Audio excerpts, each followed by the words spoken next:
बिस्मिल्लाहिर्रहमानिर्रहीम। कुरान मजीद की वो कौन सी आयत है कि जिसके बारे में यहूदी कहा करते थे कि अगर ये आयत हमारे मज़हब में होती तो हम इस आयत के नाज़िल होने वाले दिन खुशी में ईद का जश्न मनाते। हज़रत उमर फ़ारूक रवायत करते हैं कि एक यहूदी ने इनसे कहा, तुम्हारी किताब में एक आयत है जिसे तुम पढ़ते हो, और अगर वो आयत हम यहूदियों पर नाज़िल होती तो हम इस आयत के नाज़िल होने वाले दिन खुशी में ईद का जश्न मनाते। हज़रत उमर फ़ारूक ने इस्तफ़सार किया कि वो कौन सी आयत है।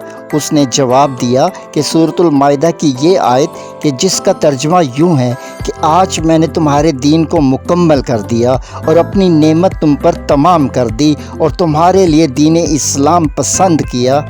हज़रत उमर फ़ारूक ने फरमाया, हम इसे खूब जानते हैं, ये आयत जुमे के दिन मैदान अरफात में नाजिल हुई थी। सही बुखारी हदीस नंबर 45।